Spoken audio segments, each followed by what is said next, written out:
Hello everyone and welcome to your own channel trending exam economics.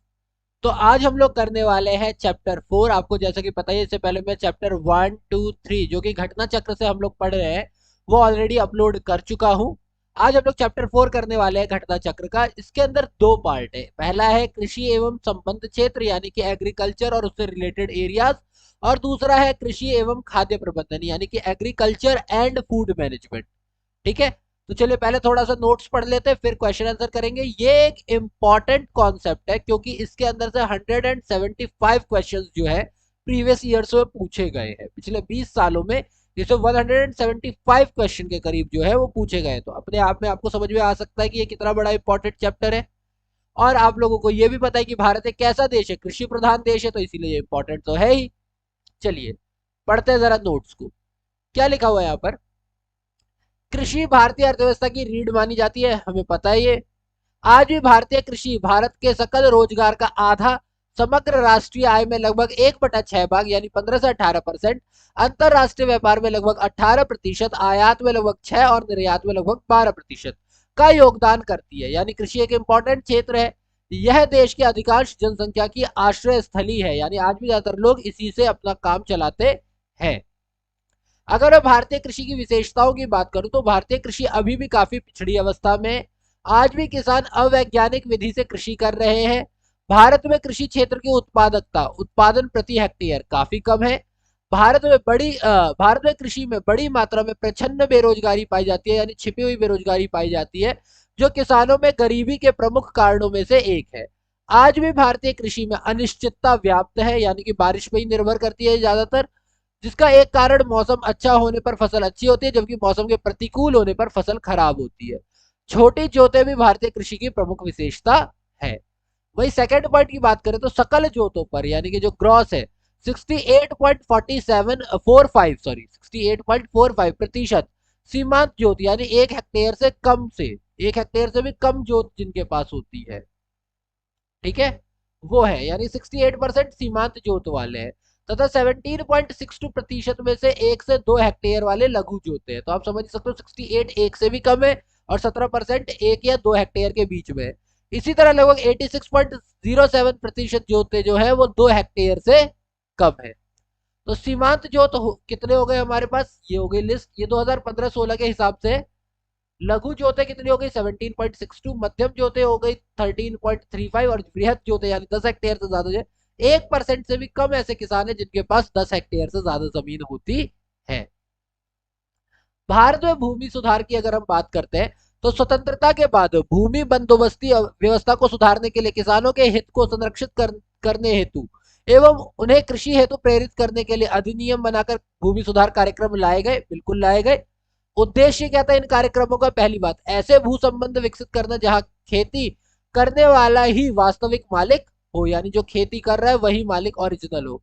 बंधुआ मजदूरी से हटाना, बेसिकली ये हो गया। भू व्यवस्था में समस्त बाधाओं को दूर करना जिससे शोषण रुक सके, यानी जितनी भी जमीन की व्यवस्था, वो जो होता था ना कि मालिक के खेत में ही काम करना है, ये सब, तो ये शोषण वगैरह रुक जाए। किसानों का शोषण रोकने के लिए और उन्हें मालिकाना हक देने के लिए ये हमारे कार्यक्रम चलाए गए। कार्य क्या था इनका? पहली बात, मध्यस्थों का उन्मूलन। इसके तहत जमींदारी या उस जैसी सभी व्यवस्थाओं को समाप्त कर दिया गया तथा भूमि के संबंध में किसान को सीधे सरकार से संपर्क हुआ। ठीक है, यानी बीच के मीडिएटर खत्म कर दिए। काश्तकारी सुधार, इसके अंतर्गत लगान का नियमन किया गया, यानी कितना लगान दिया जाए कितना नहीं दिया जाए। काश्त अधिकारी को संरक्षित किया गया और काश्तकारों को भूमि का मालिकाना हक दिया गया, यानी जो जो कर देगा वही भूमि का मालिक है। कृषि का पुनर्गठन किया गया, इसके अंतर्गत भूमि को पुनर्वितरित किया गया, ये नहीं कि एक के पास ही सारी जमीन पड़ी रहे। अधिकतम भूधारकता निर्धारण कर दी गई कि इससे ज्यादा आप कृषि की जमीन नहीं रख सकता एक इंसान। भूमि भूमिहीनों में बांट दी गई, यानी जो बिना खेत के थे उनको भूमि दे दी गई। अतिरिक्त चकबंदी के माध्यम से छोटे छोटे चकों को मिलाकर बड़े चक बनाए गए, उन पर वैज्ञानिक कृषि की जा सके, और इन कार्यक्रमों के अंतर्गत कृषि को भी प्रोत्साहित किया, सरकारी कृषि को भी प्रोत्साहित किया गया, यानी गवर्नमेंट भी जो है वो कृषि के एरिया में आई। फिर वहीं पर हम बात करते हैं किसकी? हरित क्रांति की। हरित क्रांति में क्या हुआ? भारत में कृषि उत्पादन एवं उत्पादकता को तीव्र वृद्धि ला करके भारत को खाद्यान्न क्षेत्र में आत्मनिर्भर बनाने हेतु अनेक कार्यक्रमों का एक समुच्चय है। यानी हरित क्रांति कोई एक कार्यक्रम नहीं है, बहुत सारे कार्यक्रम थे, उन सबको इकट्ठा लाया गया, तब जाकर के क्या हुआ, वो हरित क्रांति बनी। मैक्सिको के एक वैज्ञानिक नॉर्मन बोरलॉग ने बीजों पर अनुसंधान कर अधिक उत्पादकता वाले बीज यानी कि HYV हाई यील्ड वैरायटी की खोज की। इन बीजों को उचित सुविधा एवं संरक्षण मिलने पर इनसे काफी अधिक मात्रा में उत्पादन किया जा सकता था। इसी कारण बोरलॉग को हरित क्रांति का जनक माना जाता है। एक क्वेश्चन तो ये इंपॉर्टेंट ही बन गया कि बोरलॉग को हरित क्रांति का जनक माना जाता है। भारत में हरित क्रांति के जनक किसको माना जाता है? MS स्वामीनाथन। वर्ल्ड में बोरलॉग, भारत में MS स्वामीनाथन ने मैक्सिको की पद्धति को भारत में भी अपनाने पर बल दिया और भारतीय कृषि को आत्मनिर्भर बनाने की नींव रखी। हरित क्रांति एक पैकेज कार्यक्रम था। पैकेज यानी इसके अंदर एक से ज्यादा कार्यक्रम सम्मिलित थे, जिसके अंतर्गत उच्च उत्पादकता वाले बीज यानी HYV को उर्वरक एवं सिंचाई के माध्यम से पोषण दिया गया और कीटनाशकों के माध्यम से इन्हें संरक्षित किया गया। इसके अतिरिक्त कृषि को आधुनिक एवं वैज्ञानिक बनाने हेतु कृषि में मशीनीकरण को भी बढ़ावा दिया गया। नेक्स्ट, प्रायोगिक यानी कि अगर प्रैक्टिस की बात करते हैं तौर पर सन 1960 और 61 में गहन कृषि वाला जिला गहन कृषि जिला कार्यक्रम के तहत इसे अपनाया गया। यानी कब अपनाया गया? 1960-61 में। तथा 1966 में इसे पूरे देश में लागू किया गया। किसे? हरित क्रांति को। द्वितीय हरित क्रांति में फसलों के दायरे और क्षेत्रों में वृद्धि के साथ साथ कृषि पद्धति को संपूर्णीय बनाने हेतु कार्बनिक कृषि को अपनाने पर जोर दिया गया। तो हमारे भारत में दो कृषि हरित क्रांति दो आई है। प्रथम में हमारा यहाँ पर हमने पढ़ लिया, द्वितीय में क्या हुआ? फसलों के दायरे बढ़ाए गए, ज्यादा फसलों को शामिल किया गया, ज्यादा क्षेत्रों को शामिल किया गया और संपोषणीय यानी कि सस्टेनेबल बनाने हेतु कृषि पद्धति को सस्टेनेबल बनाने हेतु कार्बनिक कृषि पर ध्यान दिया गया, जोर दिया गया। इसमें पूर्वी उत्तर भारत सहित अनेक क्षेत्रों पर फोकस किया गया। यह संभाव्यता है तो है, परंतु हरित क्रांति सफल नहीं हो पाई। इसमें दलहन जैसी फसलों के उत्पादन पर भी फोकस किया गया है। अभी तक ये क्रांति पूरी तरह से फिक्स नहीं है। अभी तक हमने ये सारा पढ़ लिया। अब कृषि के साथ रिलेट करते हैं तो एक कृषि वित्त तो एक इंपॉर्टेंट पार्ट है। भारत के किसान कैसे गरीब, तो उन्हें तो फाइनेंस चाहिए। कृषि वित्त की आवश्यकता अलग अलग समस्याओं के लिए होती है। अल्प अवधि कृषि आगतों के लिए यानी अल्प अवधि यानी कम अवधि के लिए जो होती है वो कृषि आगतों को खरीदने के लिए होती है। अल्प अवधि ऋण जो होते हैं वो 15 माह से कम होते हैं, यानी 1.5 साल से कम, 1.5 साल नहीं, 1 साल 3 महीने से कम। इनका यूज किया जाता है मशीनों को खरीदने के लिए। मध्य अवधि के लिए 15 से 5 वर्षों तक, 15 महीने से 5 वर्षों तक ये भूमि को स्थायी सुधार करने के लिए, बड़े निवेश करने के लिए, जैसी जरूरतों करने के लिए। और 5 वर्ष से अधिक अवधि के लिए दीर्घकालीन ऋणों की आवश्यकता हुई। तो हमने ऋणों को कितने पार्ट में बांटा है? 4 पार्ट में। पहला हो गया 15 महीनों से भी कम अल्प अवधि, फिर हो गया 15 महीनों तक अल्प अवधि ऋण हो गया, फिर उसके बाद 15 महीने से लेकर के 5 साल ये मध्य अवधि हो गया, अल्प अवधि, मध्य अवधि और दीर्घावधि। तो क्या हो गया? 15 महीने से कम, सॉरी 15 महीने से कम, 15 महीने से लेकर के 5 साल और फिर 5 साल से ज्यादा। अल्प अवधि, मध्य अवधि, दीर्घ अवधि। कृषि वित्त के स्रोत यानी पैसा आता कहां से कृषि वित्त? सबसे पहले तो संस्थागत स्रोत है। संस्थागत स्रोतों में कृषि वित्त को सर्वोच्च संस्था कृषि एवं ग्रामीण विकास बैंक यानी NABARD, national bank of agriculture and rural development, इसकी स्थापना सन 1988 में की गई। 88 कह रहा हूँ, 82, 1982 में की गई। हिंदी मेरी भी खराब है। 1982 में की गई। यह प्रत्यक्ष तौर पर ऋण ना देकर के कृषि देने वाली संस्थाओं का विनियमन करती है। ये डायरेक्ट लोन नहीं देती, जो लोन देते हैं ये उनको रेगुलेट करती है, उनके ऊपर काम करती है। फिर गैर संस्थागत स्रोत यानी कि ऐसे स्रोत जो कि ऑर्गेनाइज्ड नहीं है, वो तो थे ही हमारे यहाँ, जैसे महाजन हो गए, साहूकार हो गए, संबंधी जमींदार हो गए, व्यापारी हो गए। स्वतंत्रता के समय इनकी भूमिका काफी थी। यानी वही वाली बात, लाला लाला मेरी माँ के कंगन वापस कर दे, वो वाले जो लोग थे, ठीक है, लाला वगैरह। कृषि वित्त में संस्थागत स्रोतों में वाणिज्यिक क्षेत्र, क्षेत्रीय ग्रामीण बैंक और सहकारी बैंक तथा सरकारें हैं। कृषि वित्त के लिए जो संस्थागत स्रोत है उसके अंदर कौन से आते हैं? वाणिज्यिक बैंक आते हैं, क्षेत्रीय ग्रामीण बैंक आते हैं, सहकारी बैंक आते हैं और सरकारें आती है। ये संस्थागत है, बाकी ये महाजन, साहूकार, मित्र, संबंधी, जमींदार, ये सारे गैर संस्थागत है। नाबार्ड की वार्षिक रिपोर्ट 2019 और 2020 के अनुसार वर्ष 19-20 में कृषि वित्त में सर्वाधिक योगदान वाणिज्यिक बैंकों का है। इसके बाद शीर्ष स्थान पर क्षेत्रीय ग्रामीण बैंक है और सहकारी बैंक तीसरे स्थान पर है। यानी अगर हम चार चीजों की बात करते हैं, वाणिज्यिक बैंक, ग्रामीण बैंक, सहकारी बैंक और सरकार, तो सरकार सबसे कम क्या करती है, योगदान करती है, सबसे ज्यादा वाणिज्यिक बैंक, उसके बाद क्षेत्रीय ग्रामीण बैंक, उसके बाद सहकारी बैंक 2019-20 के हिसाब से। अब क्षेत्रीय ग्रामीण बैंक होते क्या है, आरआरबीज कहते हैं, रीजनल रूरल बैंक। ठीक है। क्षेत्रीय ग्रामीण बैंकों की स्थापना 1975 में शुरू की गई। इन बैंकों में 50% पूंजी केंद्र सरकार की, 35% पूंजी किसी वाणिज्यिक बैंक की, वाणिज्यिक बैंक की, और 15% राज्य सरकारों की पूंजी लगी होती है। यह ग्रामीण वित्त हेतु समर्पित संस्थान है, यानी ग्रामीण के ही हित के लिए बात करते हैं। फिर वही सहकारी बैंक की बात करें तो सहकारी बैंक तीन स्तर पे होते हैं, राज्य स्तर पर, जिले स्तर पर और स्थानीय स्तर पर। जो राज्य स्तर पर होते हैं उन्हें राज्य सहकारी बैंक कहते हैं, जो जिला स्तर पर होते हैं उन्हें केंद्रीय सहकारी बैंक कहते हैं, जो स्थानीय स्तर पर होते हैं उन्हें प्राथमिक सहकारी साख संगठन कहते हैं। राज्य सरकारी बैंक उपभोक्ताओं से सीधे जुड़ी नहीं होती, बल्कि यह शेष दोनों राज्य स्तरों के बैंकों का विनियमन करते हैं तथा इनका पुनर्वितरण पोषण करते हैं। क्लियर। नेक्स्ट, कृषि में दीर्घकालीन ऋण भूमि के विकास बैंकों द्वारा की जाती है। दीर्घकालीन ऋण जो है वो किसके द्वारा दी जाती है, ये दी जाती है हमारी लैंड डेवलपमेंट बैंक। ठीक है, भूमि विकास बैंक के द्वारा। तो ये था हमारा संबंधित क्षेत्र। संबंधित क्षेत्र में हमने हरित क्रांति के बारे में पढ़ लिया, वित्त के बारे में पढ़ लिया। अब हम पढ़ते हैं कि भारत में खाद्य प्रबंधन का क्या हाल है। मैंने कहा था ये सेकंड पार्ट है इसी चैप्टर का, कृषि से ही रिलेटेड है। तो भारत के कृषि क्षेत्र के लचीलेपन को इस तथ्य से स्पष्ट किया जा सकता है कि कोविड-19 महामारी फैलने के बावजूद उत्पादन के मामले में इसका प्रदर्शन बहुत ही शानदार रहा। यानी भारत का कृषि क्षेत्र इतना ज्यादा इंपॉर्टेंट है और ये इतना ज्यादा लचीला है।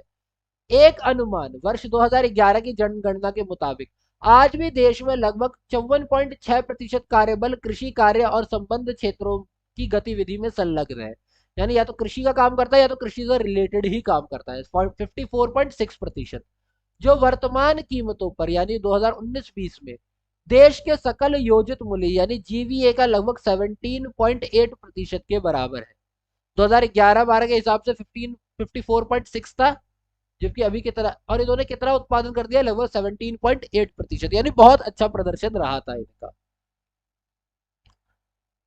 2020-21 के प्रथम अग्रिम अनुमान जो था, यानी कि जो हमारी स्टार्टिंग की एस्टिमेशन होती है, के दौरान स्थिर कीमतों पर कृषि क्षेत्र ने 3.4% की विकास दर को हासिल किया। आत्मनिर्भर भारत अभियान के अंतर्गत शुरू किए गए विभिन्न उपायों जैसे ऋण बाजार में सुधार और खाद्य प्रसंस्करण में इन उद्योगों ने नवीन स्फूर्ति आई है। यानी इन अभियानों की वजह से इन चीजों में ज्यादा जान आई है। प्रधानमंत्री गरीब कल्याण योजना के अधीन 18.96 करोड़ लाभार्थियों को अतिरिक्त खाद्यान्न उपलब्ध कराया गया था, जो एनएफएसए द्वारा अनुमोदित सीमा से अधिक था। हम लोगों ने देखा था ना 6 महीने के लिए किया गया था, तो ये एनएफएसए, ठीक है, national food and security association है ना शायद, ये के द्वारा अनुमोदित किया गया था। जितना ये लोग कहते हैं उससे ज्यादा किया गया था। तो पिछली बार डबल राशन मिला था काफी लोगों को, आप लोगों को याद होगा, नवंबर के महीने तक। इवन इवन इस बार भी नवंबर के महीने तक मोदी जी ने आकर के क्या किया था, घोषणा की थी कि क्या होगा, नवंबर तक सबको डबल राशन दिया जाएगा, यानी कि प्रति व्यक्ति 4 किलो गेहूं और 1 किलो चावल जो है वो प्रोवाइड करवाया जाएगा फ्री में। पिछली बार भी इसी तरीके का किया गया था। इस योजना के अंतर्गत प्रति व्यक्ति को 5 किलोग्राम खाद्यान्न, बताया ना, 4 किलो गेहूं और 1 किलो हमारा वो चावल प्रति माह की दर से नवंबर 2020 तक मुफ्त में उपलब्ध कराया गया। लगभग 2 लाख मिलियन टन खाद्यान्न उपलब्ध कराया गया, जिस पर सरकार को 7,500 करोड़ रुपए से अधिक खर्च करने पड़े। साथ ही आत्मनिर्भर पैकेज के अंतर्गत प्रति व्यक्ति 5 किलोग्राम खाद्यान्न प्रति माह की दर से 4 महीने यानी मई से अगस्त तक वितरित किया गया। इस योजना का लाभ लगभग 8 करोड़ प्रवासी मजदूरों को मिला, जो एनएफएसए या राज्य राशन कार्ड के अधीन लाभार्थी नहीं थे, जिनके पास ना तो एनएफएसए का कोई राशन कार्ड था ना तो राज्यों का कोई राशन कार्ड था। सरकार ने इस योजना पर सब्सिडी के रूप में लगभग 3,109 करोड़ रुपए खर्च किए। ठीक है। रबी फसल की कटाई के मौसम के शुरू होने के साथ ही राष्ट्रीय लॉकडाउन घोषित किया गया था, क्योंकि मार्च 21 मार्च 2020 को ही किया गया था ना, 21 मार्च 2020 को लॉकडाउन घोषित किया गया था, और ये रबी का टाइम होता है हमारा। लॉकडाउन घोषित किया गया, इस जिसकी वजह से प्रवासी कृषि श्रमिकों को उनके मूल निवास स्थान पर लौटना पड़ा, जिसका परिणाम यह हुआ कि कृषि क्षेत्र को श्रमिकों की कमी का सामना करना पड़ा। कोविड 19 महामारी के कारण सभी प्रतिकूल परिस्थितियों में भी कृषि वस्तुओं, विशेष रूप से चावल, गेहूं, दाल, सब्जियों जैसे खाद्य पदार्थों की निरंतर आपूर्ति की वजह से खाद्य सुरक्षा बनी रही, यानी ये सारी चीजें तो अवेलेबल थी। आत्मनिर्भर भारत अभियान के अंतर्गत कृषि एवं खाद्य प्रबंधन की मुख्य घोषणाएं क्या की गई थी? पहली बात, 1 लाख करोड़ की कृषि अवसंरचना निधि, ठीक है। फार्म गेट एवं संग्रहण हेतु बिंदु पर कृषि अवसंरचना परियोजना, यानी कृषि को जो रीडिजाइन करना था, के साथ साथ कटाई के बाद वित्तीय रूप से व्यवहार्य प्रबंधन अवसंरचना के पोषण हेतु वित्तीय सहायता दी जाएगी, यानी 1 लाख करोड़ की सहायता इन लोगों को दी जाएगी, किसके साथ? कटाई के बाद। देन था हमारा सूक्ष्म उद्यमों को औपचारिक रूप देने के लिए 10,000 रुपए करोड़ योजना, यानी कि FSSI, FS food safety and security association of India होगा, FSSAI, खाद्य मानकों को प्राप्त करने के लिए तकनीक उन्नयन, ब्रांड का निर्माण करने पर विपणन में सहयोग देने के लिए सूक्ष्म उद्यमों, यानी माइक्रो फर्म जो होते हैं, माइक्रो फूड एंटरप्राइजेस जो होते हैं, को 2 लाख का वित्तीय सहायता दी गई। इसके लिए 10,000 करोड़ रुपए दिए गए और 2 लाख प्रति MFE को दिया गया। प्रधानमंत्री मत्स्य संपदा योजना के अंतर्गत के माध्यम से मछुआरों को 20,000 रुपए करोड़ दिए गए। 20,000 एक ही को थोड़ी ना दिया गया, किस किस वजह से? इसका उद्देश्य मछली पकड़ने के लिए बंदरगाह, कोल्ड चेन, बाजार इत्यादि जैसे अवसंरचनाओं को विकसित करके समुद्री और अंतर्देशीय मत्स्य पालन को एकत्रित करना और सतत एवं समावेशी विकास करना था, यानी कि सस्टेनेबल डेवलपमेंट की बात की गई थी यहाँ पर। राष्ट्रीय पशु रोग नियंत्रण कार्यक्रम, इसका लक्ष्य मवेशियों, भैंस, बकरी तथा सुअरों का 100% टीकाकरण सुनिश्चित करते हुए पैर और मुंह की बीमारी यानी FMD और ब्रेसोलोसिस को नियंत्रित करना था, जो कि जानवरों की बीमारी है। पशुपालन अवसंरचना विकास निधि के 15,000 करोड़ रुपए। एक डेयरी प्रसंस्करण में निजी निवेश को प्रोत्साहित करने के लिए, यानी डेयरी में निजी निवेश को प्रोत्साहित करने के लिए यह किया गया।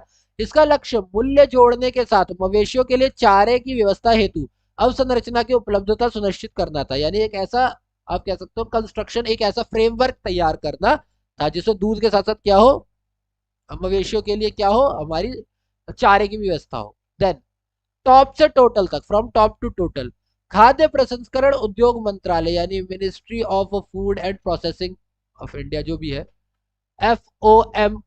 MOFPI द्वारा कहते हैं प्रचलित ऑपरेशन ग्रीन्स को टमाटर, प्याज, आलू सहित सभी फलों तक तथा सब्जियों तक प्रसारित करता है, यानी कि MOFPI ने खाद्य प्रसंस्करण उद्योग मंत्रालय, ठीक है, यानी कि ministry of food processing and industry जो होगा, इसके अंदर जो दिया गया है, उसके अंदर ऑपरेशन ग्रीन के तहत हमने क्या किया गया, टमाटर, प्याज, आलू सहित बाकी सब्जियों को भी इसके अंदर लाया गया, कि सिर्फ टॉप की सब्जियां नहीं, सिर्फ टोटल, टॉप से लेकर टोटल सारी सब्जियों को लाया गया।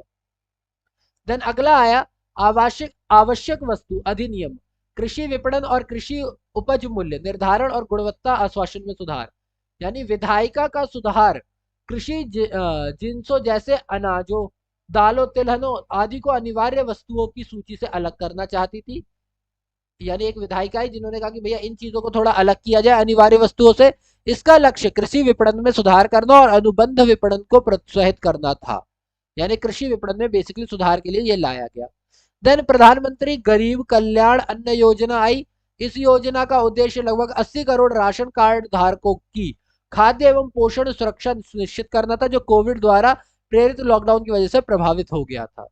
देन एक राष्ट्र और एक ration card, one nation one ration card का जो योजना थी वो लाई गई।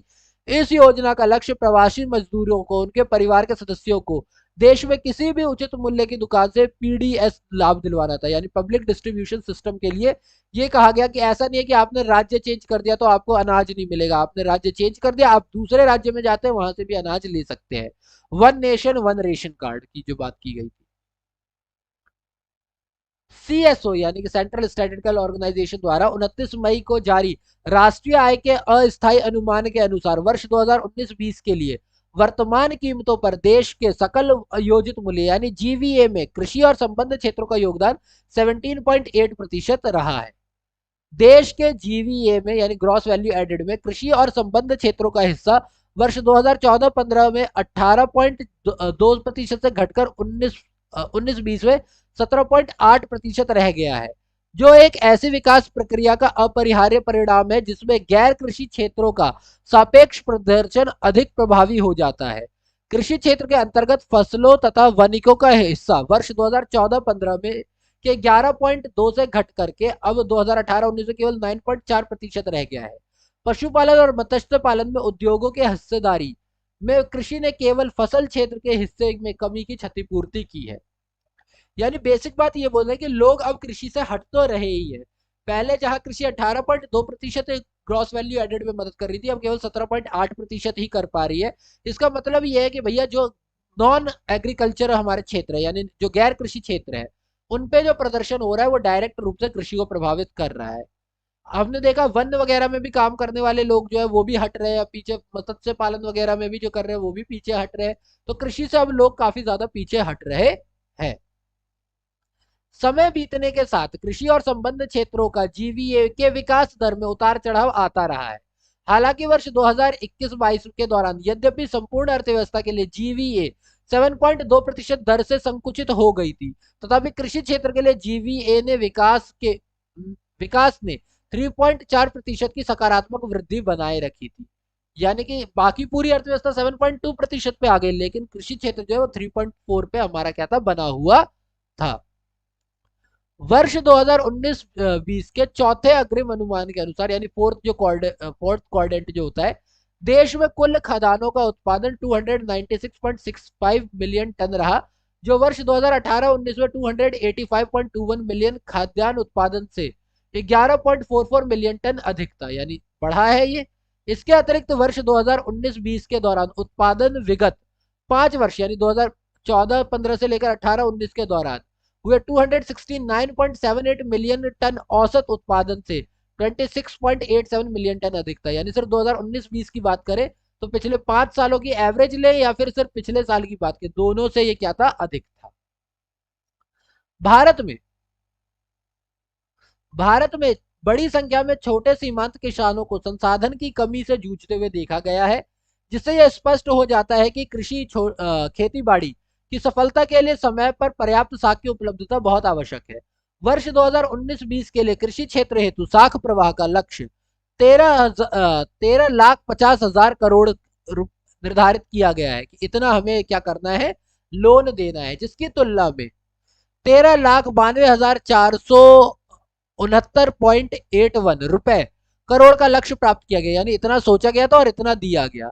वहीं वर्ष 2020-21 के लिए कृषि क्षेत्र हेतु साख प्रवाह कितना बोला गया है, 15 लाख करोड़ रुपए का लक्ष्य निर्धारित किया गया है। 30 नवंबर 2020 तक 9,77,517.80 रुपए करोड़ रुपए जो है वितरित कर दिए गए। आत्मनिर्भर भारत अभियान के हिस्से के रूप में घोषित किए गए एग्रीकल्चर और इंफ्रास्ट्रक्चर फंड कृषि क्षेत्र के लिए अधिक साख अंतर्वाह बढ़ाने में मददगार सिद्ध होगा।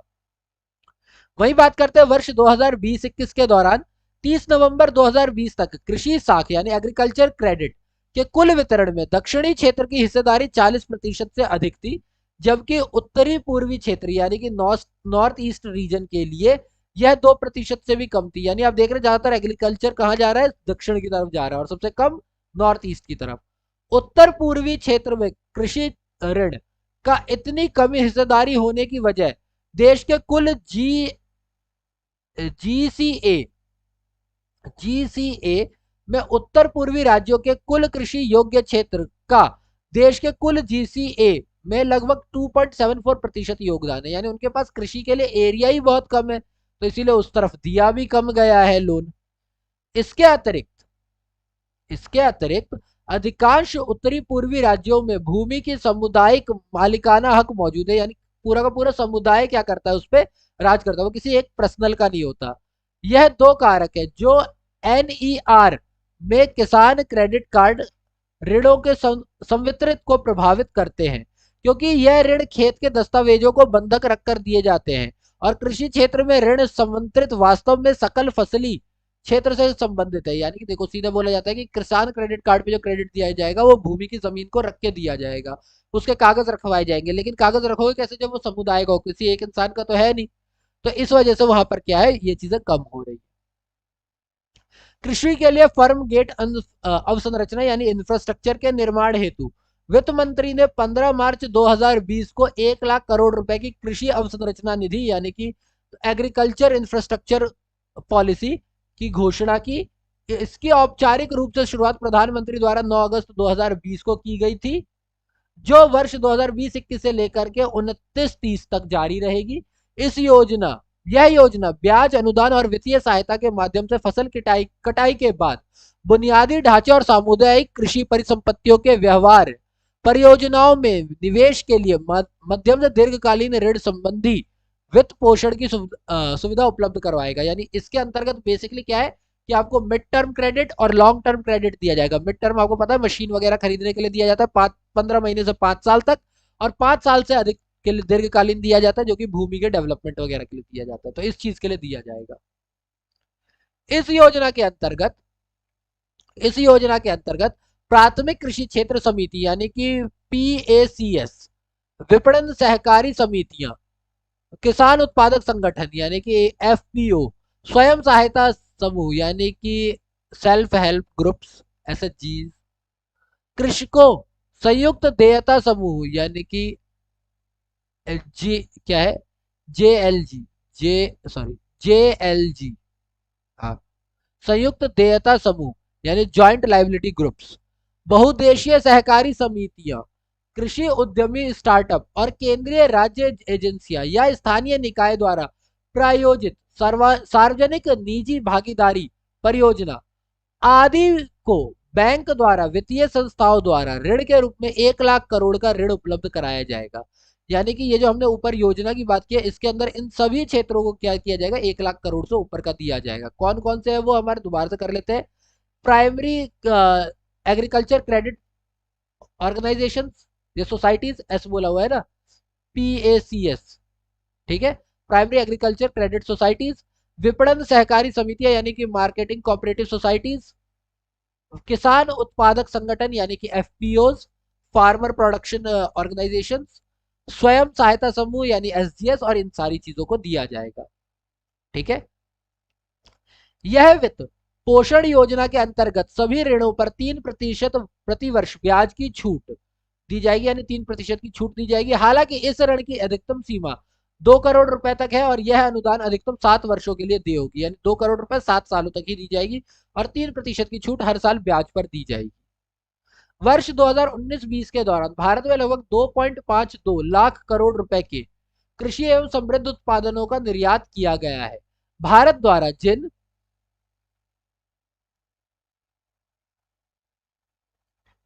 को मुख्य रूप से निर्यात किया गया, किन किन देशों को निर्यात किया गया, वो है यूएसए, सऊदी अरब, ईरान, नेपाल, बांग्लादेश, इनको हमने निर्यात किया है कृषि संबंधित क्षेत्र की चीजों को। भारत से मुख्य रूप से निर्यात किए गए कृषि एवं संबंधित उत्पादन में समुद्री उत्पाद आता है, बासमती चावल, भैंस का मांस, मसाले, गैर बासमती चावल, कच्चा कपास, खली, चीनी, अरंडी का तेल और चाय, ये सारी चीजें जो है ये ज्यादा निर्यात की गई है। यद्यपि भारत उपरोक्त वर्णित कृषि उत्पादों में व्यापार में मुख्य प्रमुख स्थान रखता है, यानी इन सब में भारत जो है इनका एक प्रमुख स्थान है। तथापि वैश्विक कृषि व्यापार में इसके कृषि उत्पादों का हिस्सा 2.5% से थोड़ा ही अधिक है। यानी कि वैश्विक कृषि की अगर हम बात करें तो वहां पर इसका थोड़ा सा अलग है, ज्यादा नहीं है, हालांकि इसका एक इंपॉर्टेंट स्थान तो है। भारत में वर्ष 1991 में आर्थिक सुधारों का सूत्रपात के बाद, यानी कि न्यू इकोनॉमिक पॉलिसी सूत्रपात के बाद भारत में कृषि उत्पादों का शुद्ध निर्यातक रहा है, यानी भारत ने क्या किया है, ज्यादातर निर्यात ही किया है। वित्त वर्ष 2019-20 में भारत ने 2.52 लाख करोड़ रुपए के कृषि उत्पादों का निर्यात किया, जबकि 1.47 लाख करोड़ रुपए के कृषि उत्पादों का आयात किया, यानी हमारा निर्यात आयात से ज्यादा है। कृषि उत्पादों के कुल निर्यात मूल्य में समुद्री उत्पादों की हिस्सेदारी इस अवधि यानी 2019-20 के दौरान सबसे अधिक रही, यानी सबसे ज्यादा समुद्री उत्पादों का निर्यात किया गया। कृषि उत्पादों के कुल निर्यात मूल्य में इसकी हिस्सेदारी वर्ष 2015-16 के 14.5% से बढ़कर के 19-20 में 19% के करीब हो गई है, यानी कि समुद्री उत्पाद पहले 14.5% था, अब वो 19% के करीब हो गया है। कुल कृषि निर्यात मूल्य में बासमती चावल की हिस्सेदारी भी इस अवधि के दौरान बढ़ती रही है। इस अवधि में अन्य जिन वस्तुओं की हिस्सेदारी में वृद्धि हुई है उनमें गैर बासमती चावल, मसाले, चीनी आदि आते हैं।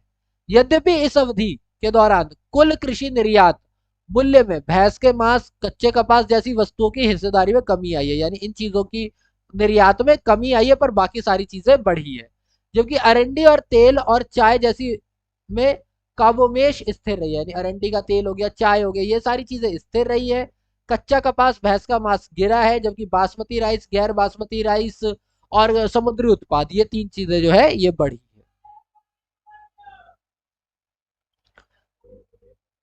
प्रधानमंत्री फसल बीमा योजना के अंतर्गत प्रति वर्ष 5.5 करोड़ किसानों को लाभ प्रदान किया जाता है। 12 जनवरी 2021 तक 9 लाख करोड़ रुपए का भुगतान दावे के रूप में पहले ही किया जा चुका है।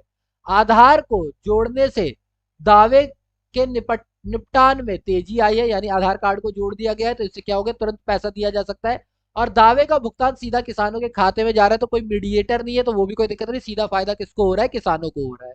यहां तक कि कोविड-19 महामारी के दौरान लगभग 70 लाख किसान लाभान्वित हुए और लगभग 8,741.30 करोड़ रुपए के दावे को का भुगतान लाभार्थियों को किया गया, यानी 70 लाख को लगभग इतना पैसा दिया जा चुका है। क्लियर।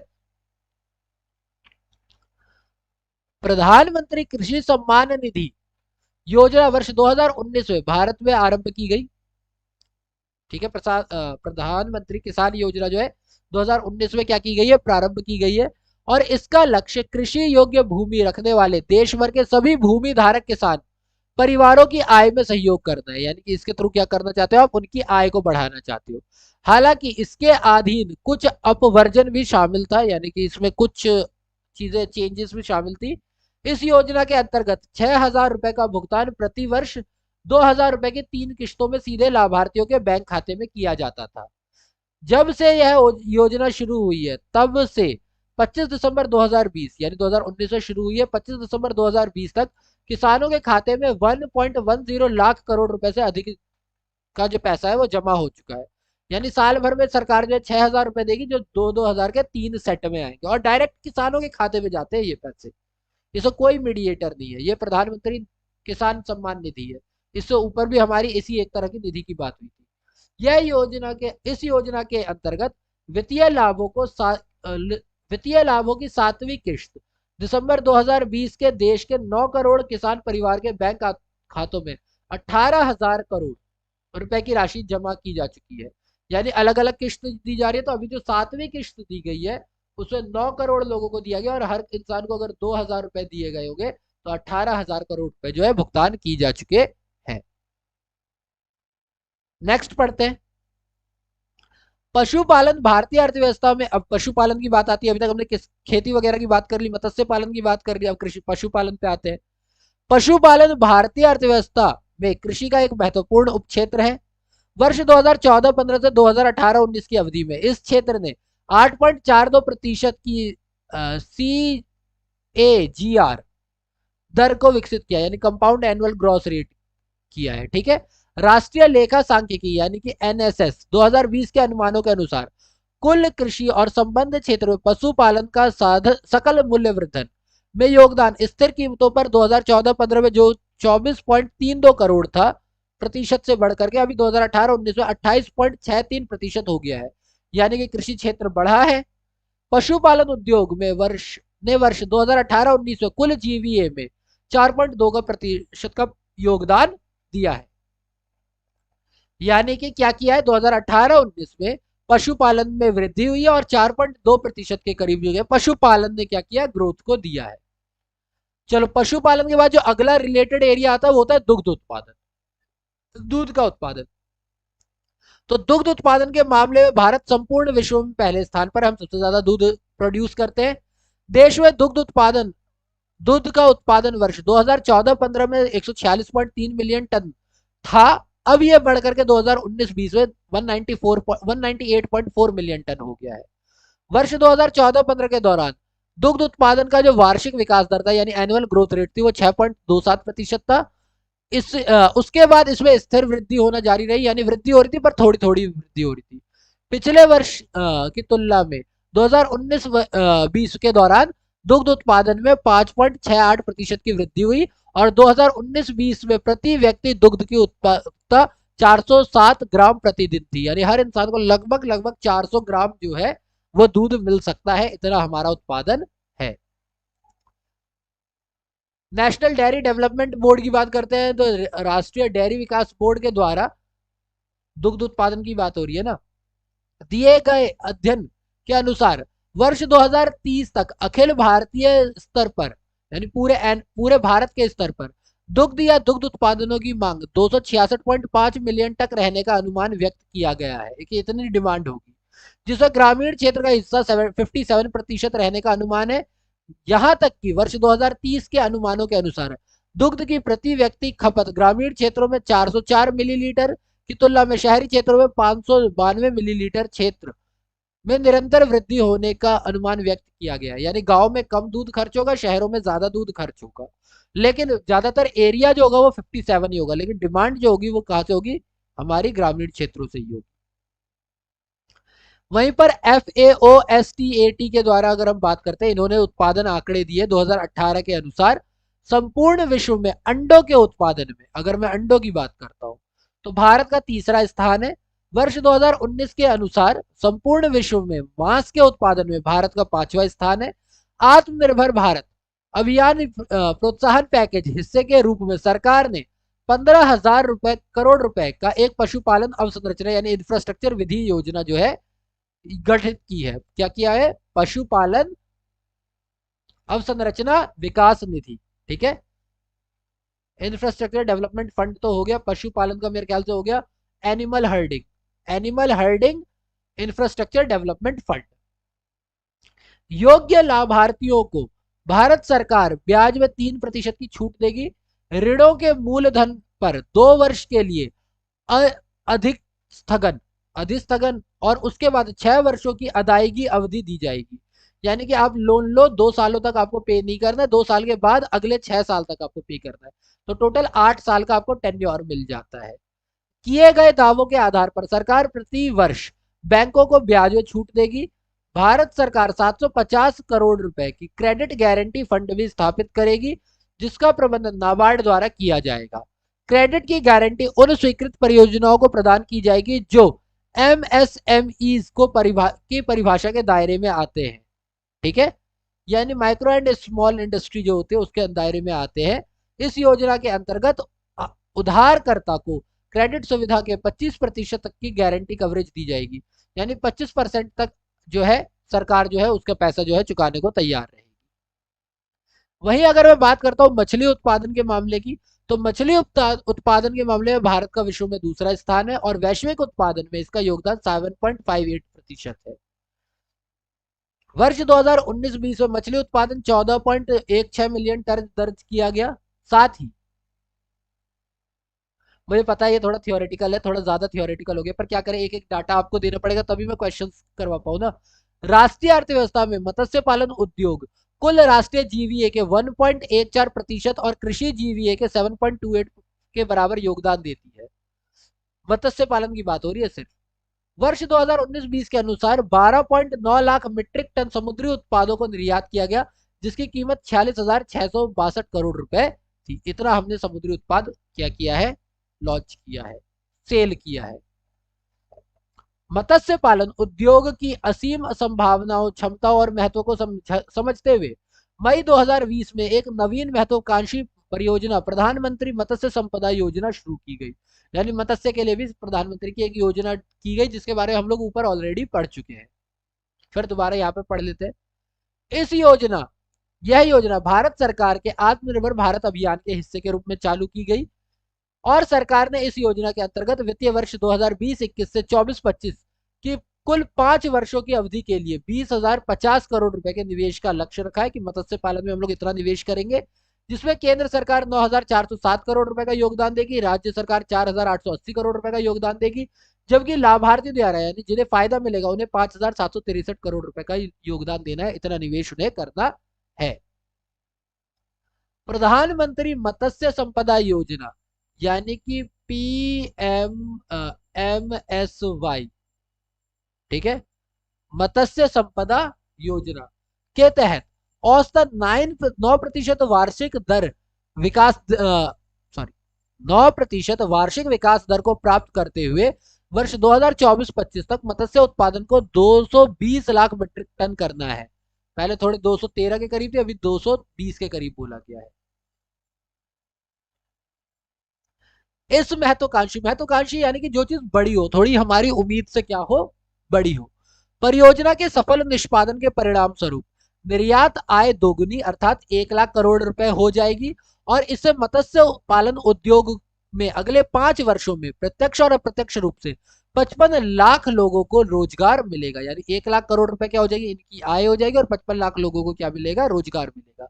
इसके अतिरिक्त PMMSY ने जलीय कृषि उत्पादकता को 5 टन प्रति हेक्टेयर तक बढ़ाने की, जो कि अभी कितनी है, 3 टन प्रति हेक्टेयर, तो उसको कह रहे हैं कि 5 टन प्रति हेक्टेयर का जलीय कृषि भी करनी है। घरेलू बाजार में मछली की खपत बढ़ाने और अन्य स्रोतों से मत्स्य पालन उद्योग निवेश को आकर्षित करने का लक्ष्य निर्धारित किया गया। PMMSY के अंतर्गत पहली बार मछली पकड़ने में इस्तेमाल किए जाने वाले नावों जहाजों को बीमा कवरेज योजना देने की शुरुआत की जा रही है कि भाई उन्हें भी बीमा दिया जाए।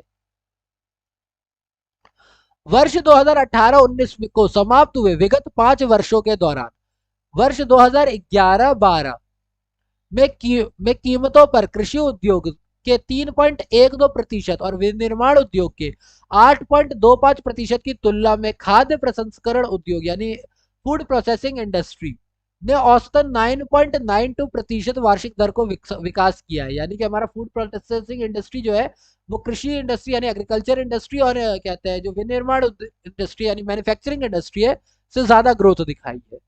वर्ष 2011-12 के कीमतों पर इस उद्योग का वर्ष 2018-19 के लिए विनिर्माण उद्योग में सकल मूल्य वर्धित यानी जीवीए योगदान 8.98 रहा है। यानी 2011-12 की बात करता हूं तो ये जो हमारा फूड प्रोसेसिंग यूनिट है तो उसका विनिर्माण उद्योग में, अगर सिर्फ विनिर्माण उद्योग में हम बात करते हैं कि फूड प्रोसेसिंग का कितना पार्ट रहा है, तो विनिर्माण उद्योग के अंदर भी इसका 8.98% उद्योग रहा है। क्योंकि मैन्युफैक्चरिंग इंडस्ट्री के लिए भी तो बहुत सारा फूड आइटम्स चाहिए होते हैं ना, तो ये जो फूड प्रोसेसिंग इंडस्ट्री है ये इसके अंदर यानी इसके लिए जो रॉ मटेरियल प्रोवाइड करवाया होगा या कुछ भी प्रोवाइड करवाया होगा, तो 8.91 जो मैन्युफैक्चरिंग है वो किसकी हुई है, फूड प्रोसेसिंग की ही हुई है। आत्मनिर्भर भारत अभियान के अंतर्गत खाद्य प्रसंस्करण उद्योग मंत्रालय यानी ministry of food processing industry ने केंद्र प्रायोजित एक योजना शुरू की है जिसका नामांकन प्रधानमंत्री सूक्ष्म खाद्य प्रसंस्करण उद्यमों के औपचारिकरण की योजना यानी PMFME रखा गया है। Prime minister food management enterprises है ना, खाद्य प्रसंस्करण औपचारिकरण, इसमें क्या किया जाएगा, उन्हें औपचारिक क्षेत्रों में शामिल किया जाएगा यानी कि उनको भी फायदे दिए जाएंगे, उन्हें भी संगठित बनाया जाएगा। और इस योजना के अंतर्गत ऐसा कहा गया है कि 2020 और 25 के बीच 10,000 रुपए 10,000 करोड़ होना चाहिए खर्च करने का लक्ष्य निर्धारित किया गया है। क्रेडिट लिंक्ड सब्सिडी के माध्यम से इस योजना से लगभग 2 लाख सूक्ष्म खाद्य प्रसंस्करण इकाइयों को लाभान्वित होने का अनुमान व्यक्त किया गया है कि 10,000 करोड़ रुपए हम लोग 20 से 25 तक दिए करेंगे, जिसे लगभग 2 लाख ऐसी जो स्मॉल यूनिट है, माइक्रो यूनिट्स है, माइक्रो फूड प्रोसेसिंग की जो माइक्रो इंटरप्राइजेस है उनको क्या होगा, फायदा होगा।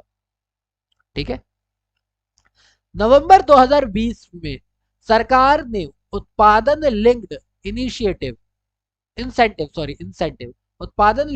इंसेंटिव यानी कि प्रोडक्शन लिंक्ड इंसेंटिव योजना को 10 मुख्य क्षेत्रों में लागू करने के लिए अपनी स्वीकृति दी। यानी 10 जगह हम लोग क्या करेंगे, उत्पादन को लिंक करेंगे, ठीक है, जिसमें खाद्य प्रसंस्करण भी शामिल है, यानी कि फूड प्रोसेसिंग भी क्या है, शामिल है।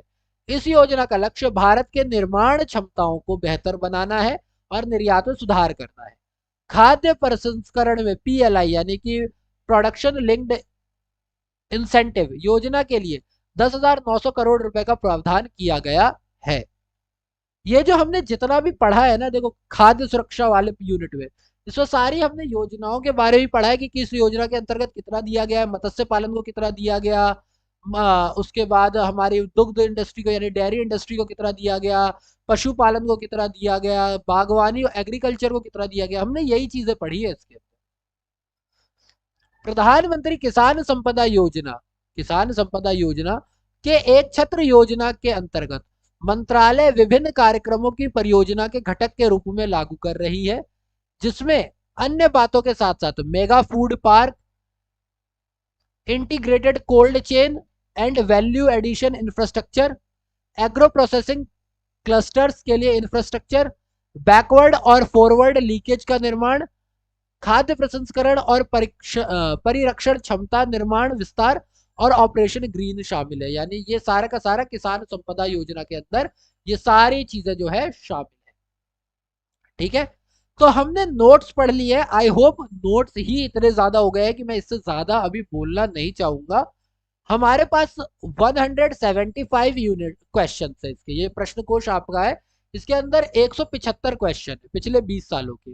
तो मैं नेक्स्ट वीडियोस जो आएगा उस मैं 3 अलग अलग पार्ट है, 3 से 4 अलग अलग पार्ट में इनको लेकर के आऊंगा, जिसमें पर वीडियो में 50 क्वेश्चन जो है वो डिस्कस करूंगा, ठीक है।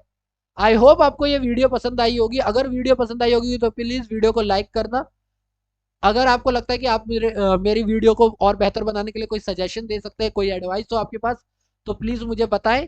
अगर आपको लगता है कि आपके फ्रेंड्स को भी ये देखना चाहिए तो शेयर करें, और अगर आपने अब तक हमारा चैनल सब्सक्राइब नहीं किया तो प्लीज चैनल को सब्सक्राइब करें। हम और भी कई सारी चीजें लेकर के आने वाले हैं, सिर्फ इकोनॉमिक्स नहीं, और भी कई सारी चीजें जो है मैं चैनल पर लेकर के आने वाला हूँ, ठीक है। तो चलिए मिलते हैं अगले वीडियो में, तब तक के लिए बी सेफ, स्टे सेफ। एक और चीज, ये जो आपने पीडीएफ देख रहे हो, मैं इस पीडीएफ का जो लिंक है वो भी आपके डिस्क्रिप्शन बॉक्स में डाल दूंगा, ताकि आप ये पीडीएफ लेकर के एक बार खुद से भी पढ़ सके, ठीक है। बाकी thank you for your time.